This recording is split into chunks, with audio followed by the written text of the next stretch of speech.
Hi, Afton.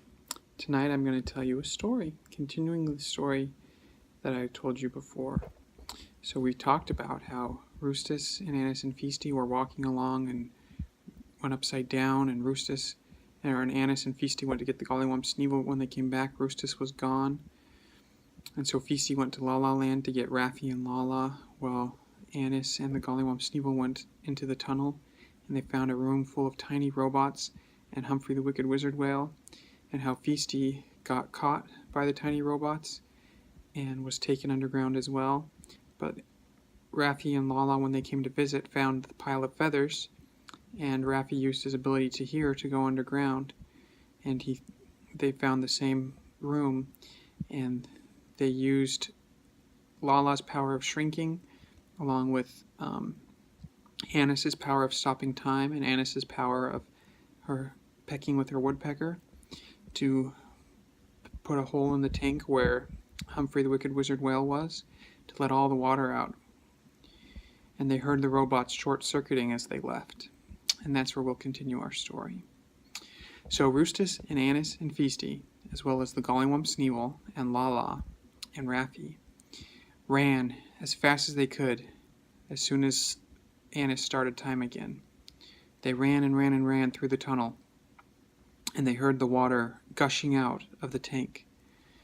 They heard the tiny robots going as they all short-circuited, which means they had electrical problems because of the water. And they heard Humphrey the Wicked Wizard Whale speaking in his native Whalian,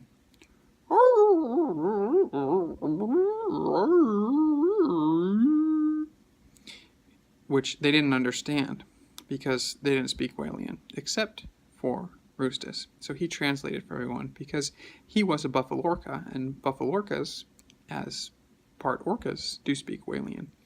And he said that he interpreted for them as they ran. Humphrey is saying that you may have won this battle, but you haven't won the war. He says that he's going to find a way to come back and get us. And they kept running and running, and by the time they got further, the cries of Humphrey were too quiet for them to hear.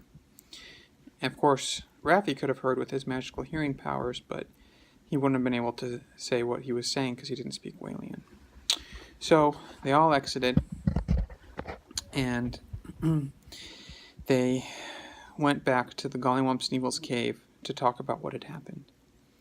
And while they were there, Rustus, who you know is a big scaredy cow, said, I'm just worried that Humphrey's going to come back and he's going to bring the tiny robots with him. I don't think we've really stopped him yet, even though we escaped this time. Well, said the Gollywomp Sneeble, there's one thing we can do. We can take a golden crayon and see what it tells us. If you remember, the golden crayons had the properties of drawing a map or giving directions all by themselves, and it's what Rustus had used on his special quest. So they took a golden crayon, put it on the ground, and lo and behold, it started drawing all by itself, and it drew a map. And it drew a map that showed everywhere that Rustus had gone on his journey. It showed the land of the dairy bugs. It showed the mountains where the ice dragons lived. It showed the dreary swamp where the piranha frogs and the apotecas were. And even beyond all of that, further than even Rustus had gone on his special quest, it showed a mountain, and that's where they had to go. The mountain called Mount Scoliosis. And that's the end of our story for tonight.